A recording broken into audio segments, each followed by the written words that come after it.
Welcome, Cv2 Class Prt. Yes. Okay, so basically I'm going to split this class into two halves, so it's getting quite late.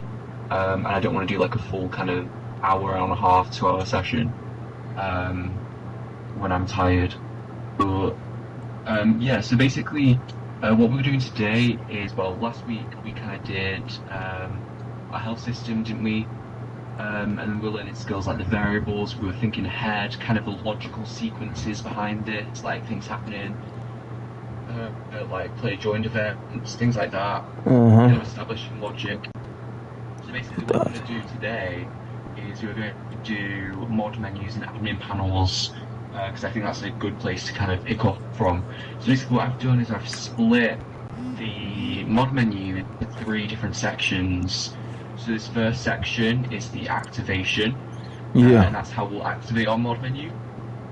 Our second part is the player selection, so this is selecting the player that we want to do the action to. And then finally our third section is the actions, so these are all the things that happen when you select them. So basically let's start over here at the activation, right? So basically this is how we activate our mod menu. I've chosen to do hands above our head for 3 seconds, but you can do it in multiple different ways. You can do clicking a button, you can do looking up, you can do whatever you want really. There's lots of different ways you can activate it, but this is just how I've decided to activate mine. So basically what we're doing is we have our 1 Hertz here, so this outputs 1 to 3 seconds, so 1 Mississippi, 2 Mississippi, and it outputs basically. And then basically what we're checking is we're checking if our hands are above our head. I've placed this in a circuit board here, so if you pull out your maker pen and then click edit on the hands circuit board, you can see what's inside that. Sheesh. So yeah, so basically what we're doing is we're getting the left hand position, the right hand position, the head position, and then we're checking their vector. We're splitting their vectors. So if you see, we've got 3 vector splits there, and then we're using the Y coordinate, because the Y coordinate is kind of like Minecraft. You know, in Minecraft you've got Z, Y, and X coordinates, X, Y, Z. Yeah. In RecRoom we have the same. So the Y coordinate is always the up and down coordinate. So what we're doing is we're checking, if we go to the greater thans, we're checking if the position of our left hand and of our right hand is greater than the Y coordinate, the Y position of our head, and basically that will tell us that our hands are above our head like that. So that's all we're doing. And then after we've done that, we're checking if that's true. So basically, let's imagine that we've got our hands in the head, or above our head for now. So if that's true, we're adding 1 to this float variable, and then after that we're checking if it is greater than, so basically if it's 3. So basically what this is doing, if we have our hands above our head, every second we're adding 1 to this variable, and if it equals, well, if it's above 2, so it's 3, then we're going to move on to the next bit. Hold on, wait. I'm lost. I'm lost, brother. So okay, how are you lost? What is the not equals down here for? Yeah, I'm going to get to that soon. Just focus on this first straight bit here. Just focus on the first straight bit. Ignore that bottom bit for now. Just focus on the thing. So just put your hands above your head. You'll see that it starts going to the both of them above your head. You've got to go into that in the activation mod menu, doesn't it? Yeah. I see it. Basically what it's doing every second, if you've got your hands above your head, it's adding 1 to this float variable. So basically all this is doing really is it's checking if you've had your hands in your air for 3 seconds, basically. Okay. Does it kind of make sense? The event 1 Hertz is basically for every second? Every second, yeah. So update 1 Hertz, this executes every second. Updates every 1 second, okay. And then the condition of the if chip is hands above the heads. Yep, so basically if we've got our hands above our head, it's connected to that. So this checks if our hands are above our head like we saw before. If our hands are above our head, it's going to be true, isn't it? So a true bool always outputs then. on then. Yeah. Yep, exactly. and then a false always outputs on else. So ignore the false for now. Okay.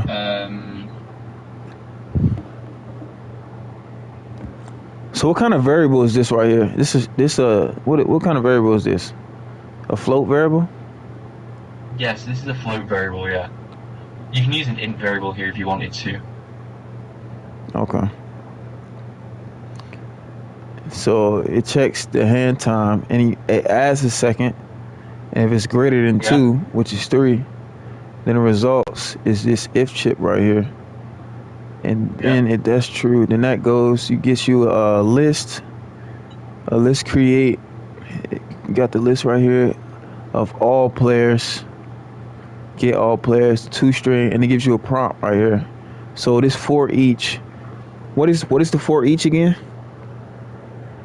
No, we're not moving on to that bit. Just okay. Now we're just focusing on this activation. Yeah. All right. Okay, so basically you've got that first bit and you understand that. So basically all this next bit is doing here is this is making it so if our hands are above our heads, so say let me put my hand in the head for above my head for a second, right? It's going to run this, okay? But basically if we don't do anything after that and we put our hands down, its float variable is going to stay on that 1. It's going to be 1. It's going to stay on 1 second. Okay. So basically what we want to do is, in order to counteract that, if it doesn't equal 0, so if we put our hands in above our head for a second, for example, and it equals 1, so anything that isn't 0, then it's going to set it back to 0. So if we put our hands back down, it'll automatically set it back to 0, basically. Okay. So now I see. So you get the data, the updates update every second, excuse me, and it gets the position of your hands, how long it's up. So the hand time right here, you add it plus 1. If it's greater than 2, which is 3, then it executes. But if you put it up and then put it down and it's stuck at 1, if it doesn't equal 0, then it resets the hand time to 0. So it just makes it 0 again. Type shit. I get it. Yeah, I get it. Yeah, basically, yeah, okay, perfect. So that's the first kind of activation bit. Just give me a second, I just need to reply to this. I've literally got banned from like all workshops and stuff, bro. Yeah. What the hell? So let me just write a response to this.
Let me see. Let's see. Update 1 hertz delta time. 1 hertz. In the if chip. Please, I was saying if float variable hand time. So that's the position of it. You got to give condition, which is hands above heads. If hand time is greater than 3, so you gotta add chip, set the value to 1. Value to 1 greater than, if it's greater than 2, which is 3, the condition is true, then you move on to that. Now if it's not, else it's not equal to 0 of the hand time. It's not equal to 0. Condition else Then you set the hand time back to 0. You get all players. That's true. Okay. This is all players. It's an industry string. Int string. You get a list create.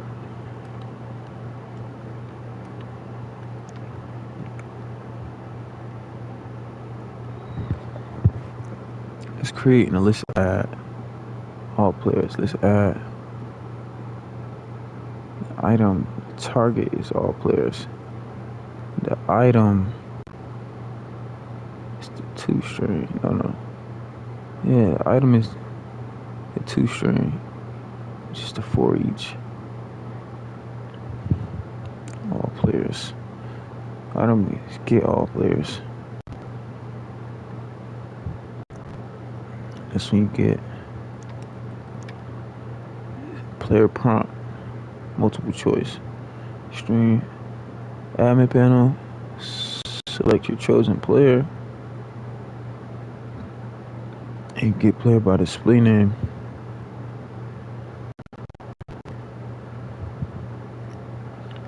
A prompt complete. That's if it's a success. Then the chosen player, and this is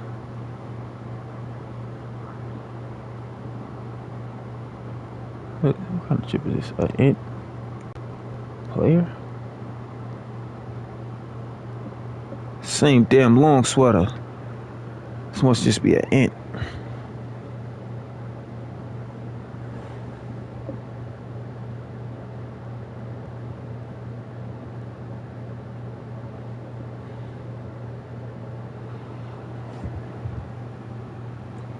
Infirmary niggas is skilling. Who got jumped?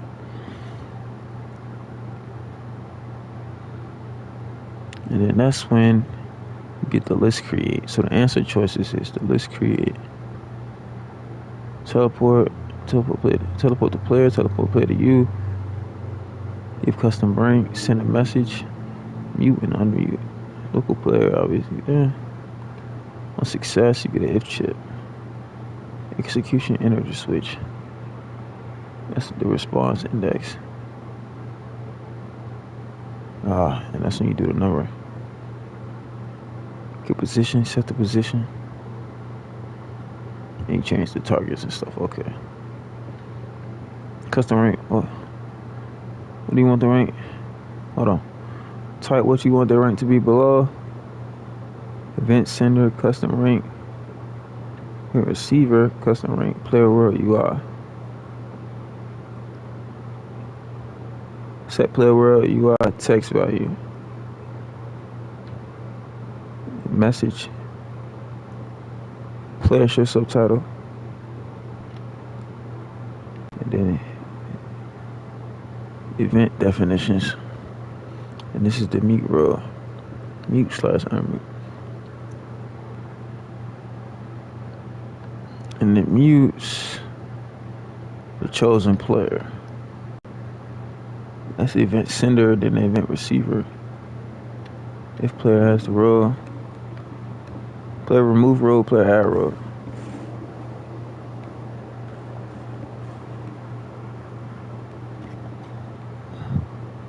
Has role, remove role. Does not have role, player add role.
same damn long sweater.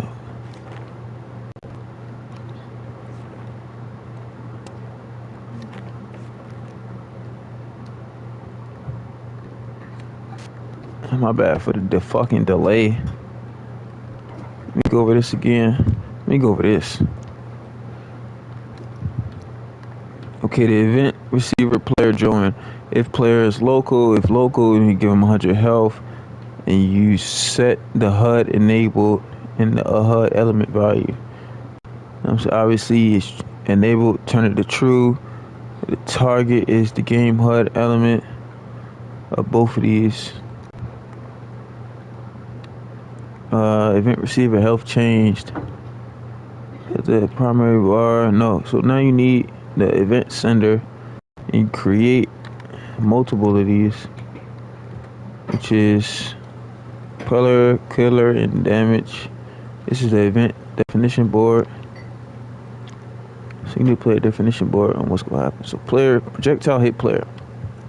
If player is local, you will get the collision data of the target and send it to an event receiver, which is the projectile hit. And obviously the firing player is player of local. Execution goes into the player's local. The collision data, obviously, the collision data get player. The damage goes into damage on the event sender and the killer. So then you're gonna come down here and do the player. You want to check if the player and the killer is, if they condition of, are they equals? Is the person who shot, is he equal? Is that the player plus the shooter, basically? And if he is, then you want to give him a cooldown. That's the condition. So they can't take any more damage. Can't take any more damage. I'm saying that's elf. If it's not true. If it's not true. And if that's not true, then the health, you want to subtract. If the health is below 0, basically, subtract it below 0. I'm saying if it's less than 0, I mean. If that's true, that the health, because that's after they die. That's after they die right here. This is the cooldown after they die. So after they die, you want to get the difference in the value of the subtract. The difference would be in the health, also the value in the health, and also that's going to be the damage of the received player. And then if that's true, that it's less than 0, you want to set the cooldown to true, and you want to unequip all guns that they had inside their hand. I'm saying show them a subtitle of the person that killed. You want to show 2 people subtitles: the person that killed them, the people that didn't kill them, and then you want to respawn them, basically, because they just got murdered. So you want to respawn them at whatever spawn point you put in the map, and the respawn will set their health back to 100 under the delay of 3 seconds. That's the invincibility. Yo, My bad. I'm just writing another response through this. I don't think I'm. Bro, it's actually annoying me. But anyways, so yeah, so we ran through that activation, bit, and now we're gonna go on to the player selection. So basically, right, this here, these are 6 chips, right? And basically, it's quite big in the community. What the best way to get a list of all players is? oh my goodness, your mic just glitched so bad. Say that one more time. Yeah. Okay, so basically, there's quite a lot of debate in the circuit community of what the best way to get lists of all players is. But this is my opinion on what is, and that's the reason for that. Basically, what we're doing is after we activate it and our hands have been in the air for 3 seconds, we're basically running this list variable, and the input is a blank list create. So you know normally how like list creates have like inputs on them like that. We're just configuring the chip, and we're removing them to create a blank list create. and then that's going into the list variable here, and all that's doing is creating a blank list that we can use. And then basically after that, run this for each chip. And what a for each does is it runs and it loops here how many items there are. So right now it's connected to a get all players, right? So get all players, there's currently 2 people in this room, there's me and there's you. So this would loop times, it'd run this and then it'd go bam bam, bam bam, it'd do like 2 of them, like in really fast succession, and loop them twice. Yeah. And basically all this list add, and then what it's doing is it's adding to this list here, this blank list that we created, and the item is going to be the player as a 2 string, and we're adding that. So basically, each time it loops, we're adding the player's name to the string list. Does that make sense? So after we get the position over our head, we're gonna create a list integer, right? A list integer. That's what they call it. Was it string integer? A string list. String list. Okay, so this has nothing to do with numbers, does it? This is a list string, basically. Yeah, a list string variable. A list string variable. Okay. So, and then you're gonna make a blank list create. What? So is the list creates kind of like okay, so yeah, so those is like the options you can choose from, basically. So that's what a list create is. So basically those are the options, but basically configure the, in order to create a blank list create, you just configure it and you click remove on all inputs. So nothing, so that list create is, why is that there? But like, why is it blank, basically? Like, what's the reason for that being blank? Because basically what we're doing is when we're running this, we want it to be a completely new blank list. So say they've run it already, this will already have a list of all players. But if some players like leave or join, we don't want them having the same list. We want them having a list of all the current players in the room. So basically, we're creating this blank list to make it clean, refresh and then it. we can add on to it again, basically. Okay, so you're refreshing the list. Okay, so the input of the list string variable is going to be hooked up to the output of the list create, the blank list create.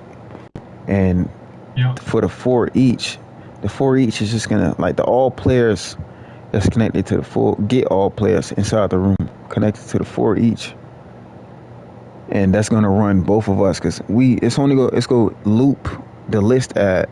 Now it's gonna add a list. Okay, so the output of the list string variable is connected to the target of the list add, and the item is connected to the player prompt choice. Or is it then it's connected to the result? I think that's what I see. Okay, so what is, so the list add, that is the list add what creates the so no, that's what we're doing is we're adding to this list. So basically what we're doing is this list is blank, we're making it blank. So then when we're using this list add, we're adding to this list. So basically it's running for each player's name. So each player's running, and then it's converting your name to a string, so we can put it in that string list. Okay, so when you create the blank list of all the players that just came into the room, new players basically, so it's like a new list, it's refreshed. So the list add is basically adding or removing the players that either left or adding the players that came in the room. So it's removing the players that left and adding. It's basically refreshing it every single time somebody leave or join the room, and it loops through all the names inside the room and adds it to a list. Yeah. Basically, yeah. Okay, and the 2 string is what turns us into that list. It's what put our names up there. That's why the result of the 2 string is connected. The 2 string, the 2 string takes your name and it turns it into a string, so it's in that string format, and then that's what you're adding to the list. You're adding your name as a string. Okay. So the target is connected to the list string variable, though. Okay. It's because that's the list that we're adding to. All right, bet. Okay, Okay, and then I basically after vaguely we've get it. got Yeah. all the players, oh sorry, go on, my bad. No, I'm just saying like I can. You know what I'm saying like 80% understand that. Okay, I just got to hear more basically. But keep going though. Okay, so basically on the done, what we're doing, Uh huh. prompting multiple choice, and basically the list is connected to this string list here. So basically what we're doing is we're prompting them with all the players' names in the room, and then after they've selected a player's name, if they successfully selected one, then we're converting the string because it gets the response, and we're converting that back into the player's name, and we're putting it in that player variable there. What is this? Oh, this is a player variable. That's what it's called, a player variable. Yeah, player variable, yes. Okay. No wonder it's yellow. Because when I say yellow, usually got something to do with players. Players. Okay, Yeah, so players or vectors or vectors. Yeah. quaternions, yeah. Criteria. Yeah, that's like rotate, right? Okay. All right, bet. So if it is successful that you chose a name basically in that list from the player admin panel and then select the chosen player. Okay, and then after you click somebody, that's when it's going to run this player variable, and that's when the list and stuff will show up. Okay, I get it. All right, bet. Sorry, Brigadier is responding to me again. Let me just respond to this. Okay.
There you go, my mic's working. Alright. Okay, so basically we've went over the activation, we went over the player selection, and then over the action. So basically what we're doing is we're prompting multiple choice again, but instead of prompting with all the players, we're prompting with all the actions we want to do. So we've got teleport to player to you, give custom rank, send message, and mute/unmute player. And then basically once they select that, we're checking if they've actually selected something, and then if that's true, we're going to this execution integer switch over here. And basically what this does is it executes depending on the number that's inputted into it. So say we input 0 into this, it's going to output 0. If we input 3, it's going to output 3, right? And this is all based on the response index of the thing. So this matches to this. So for example, if they choose teleport to player, it's going to output 0 as the response index, because that is index 0. If you remember from the clicker stuff when we were doing about list index and the string formats, the first one in the list is 0, and that applies with lists as well. So that's index 0, that's index 1, index 2, index 3, and index 4. 2, 3, sorry, my bad. 4, whatever. And then basically is to use that to output thingy. So if we select teleport to player, it's going to go to 0, and it's going to output on the 0 up to here. If we select send message, it's going to go to index 3, and it's going to go here and do the message stuff. So that's basically how it's going to work. Do you kind of understand that? Do you get that? Okay, yeah, I get it. So it's basically like some number shit. Like whichever, you know what I'm saying, whatever you put first, you know what I'm saying, that's 0, 0, 1, 2, 3, 4. You know what I'm saying? I get it. I get 100%. It's 5 already. You know what I'm saying? The response index, that is the number of execute. So the execution integer switch ain't nothing but just like a chronological order, kind of like 1, 2, 3, 4, 5, 6, 7, 8, whatever. It's like from top to bottom shit. I get it, bro. I get it. I get it what I mean and shit like that. I get what the list create is. Players prompt. Yeah. So the only thing I would need to, learn is just the actual things, basically. Like the choices on how to do that. But yeah, I get what the actual execution integer switch is though, yeah. Okay, but alright, that's all fine. Give me 2 seconds.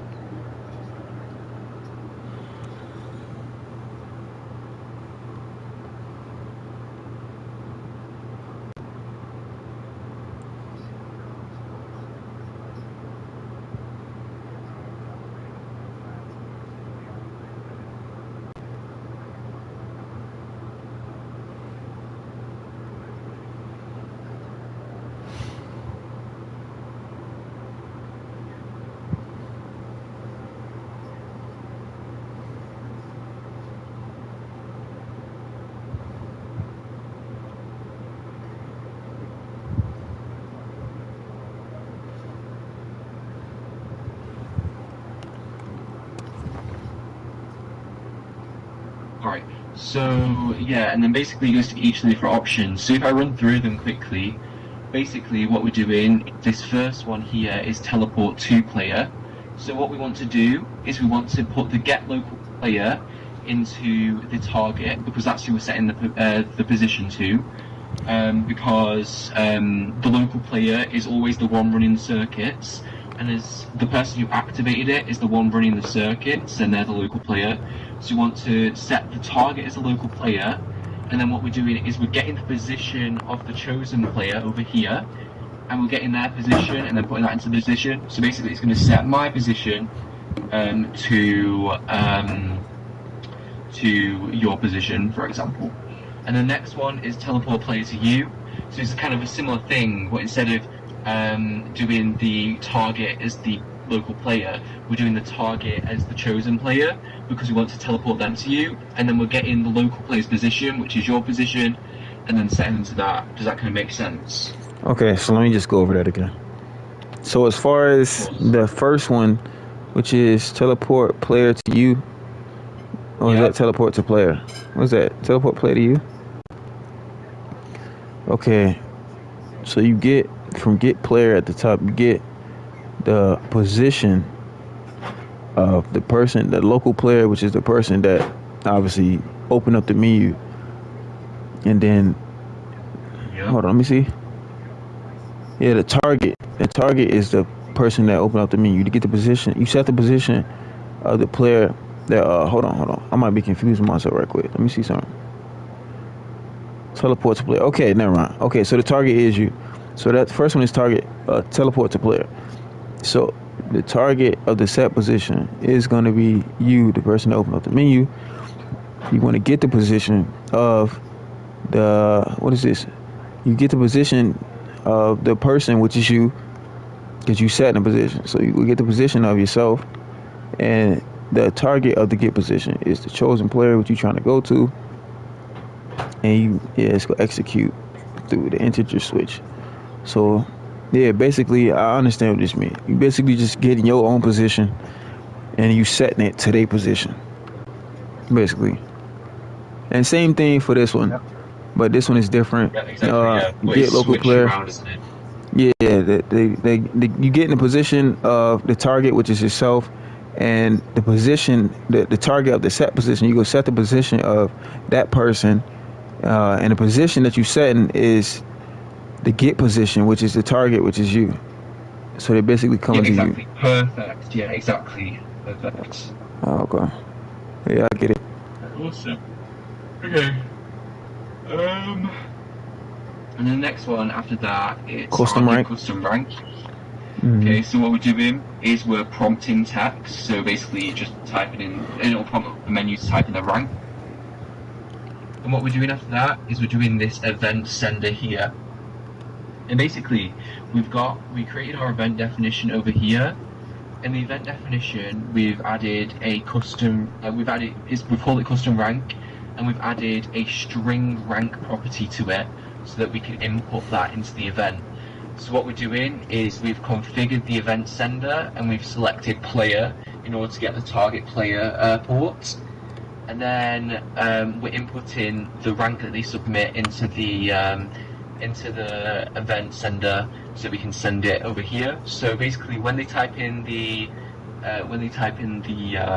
rank, it's going to be sent here. It's going to be received here by the target player, and the target player is obviously the chosen player that we selected over here. Exactly, perfect. And then after that, we're displaying World UI, and then we're setting the World UI text to whatever we set there. Now that's above their head, correct? Yep, and that'll appear above their head. Yeah, exactly. Okay, I get it. So basically, for the get custom text, you're gonna get a prompt local player. Obviously, you put the prompt title and the actual prompt, whatever text you want to send. When you run that, you're gonna make first of all an event definition, which is the rank with the strings property. So it's basically you'll be putting the text, and then the target of the event sender is the chosen player, and the response is whatever rank you choose, and then you're gonna make an event definition, event receiver, and the receiver is gonna be the custom rank, and obviously you're gonna get display player world UI and set player world UI text player. The target is obviously the player world UI, and then the player is a local player, obviously same. And then the value of the set world player UI is gonna be the rank, which is the receiver. Exactly, yeah. Yeah. I get it. Alright, perfect. Okay, so, so you get that. The next bit is kind of similar. We'll just send a message to. So basically, what we're doing is on here, so the 0, 1, 2, 3 on the third index, number 3 here. We're sending, we're prompting them again with some text, and you can type in a message, And then what we're doing is we're sending this event here, and then they're receiving this event, and we're just inputting the message out. It's basically the same thing, except Showing it's just with a subtitle. subtitle instead. Yeah, whatever exactly. you put in there, it's going to pop up on their screen in that little black box. Exactly, perfect. Exactly. And then the final one, we've got mute/unmute player. So basically, what that is we're going to go down here, and then we're sending this event immediately to the target player, which is our chosen player, obviously. And then we're first checking if they have the role mute. If they have the role mute, then we're removing it. If they don't, then we're adding it. Because if they don't have the role, that means we want to mute them. But if they do have the role, then we want to unmute them. So we're just doing that. Yeah. And I see the road trip you got over there. Why you make an event definition for it? Well, to be fair, you don't actually have to. The reason I did this is because I was also plugging this in with an events lesson when I was teaching my actual class. So instead, what you can literally do is you can remove this and remove the event thingy-majig, and then we can just move this over here, and then we can connect this here. But then what we just have to do is, because if we keep this as the local player this is still the person who's run the admin panel. So instead we want to put all the player things, the chosen player over here, and that does the exact same thing. Okay, so just if the player has a role, chosen player, basically they got the role. So you didn't need the event sender and the event definition? No, you didn't need that. It's just because I was blending this in with an events lesson, so just showing like how to do with events. But for those, because they have player ports, you don't need the events for it. Okay, for sure. Oh, so are you teaching a whole nother class? Everything you teach me? I used to with my old account and stuff. Okay. I used to have like 120 plus hours or something teaching. But I just pulled out some old material that I used to use. But these were like later classes in the thing. So previously the semesters were like about 6 weeks long, and these would be in like the final weeks. They're the more kind of advanced stuff at the end. But this is just the material that I've used. And obviously I wouldn't go into this much detail and whatnot. Yeah. So hold on. So the only thing I'm really confused about, right, is I just need to I'm not all the way confused, but this inside this right here, basically, like the right hand position, left hand position. Let me get it out. Yeah.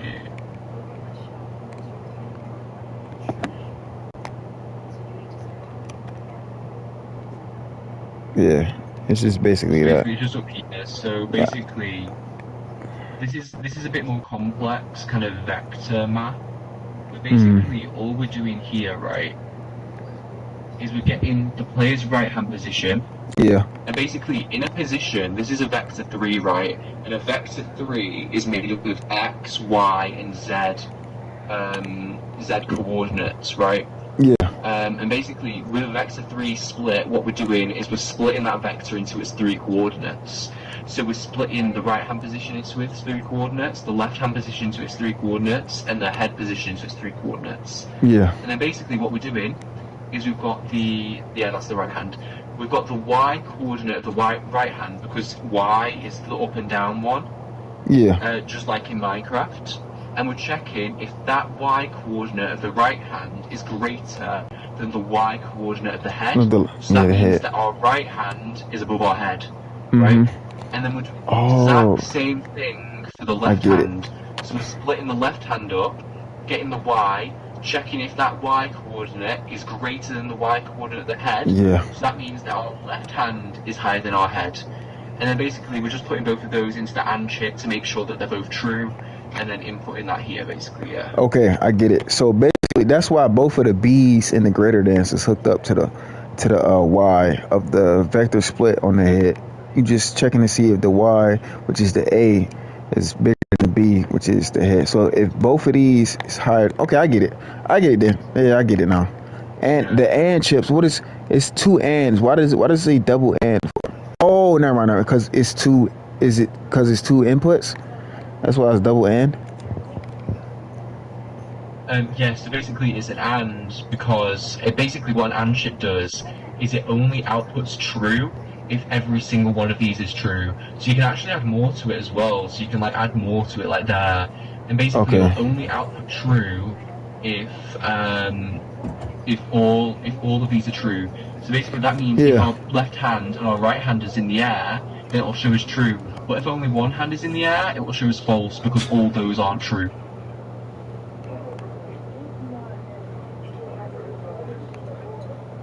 Okay, yeah, I see it. I understand 100%. Yeah, I get it. Okay. So you want me to, start thinking about recreating it? Yes, alright, so basically I'm gonna, to be fair, what we can probably do is we can probably end this now. This will just be the first half of the lesson. And then we'll carry on this lesson next time. And then we can work on remaking it in that lesson. Is that okay? Okay. So I'm gonna head to sleep, but I'll catch you in a bit, yeah? Alright. Alright, have a good one, bro. Alright, appreciate it, brother.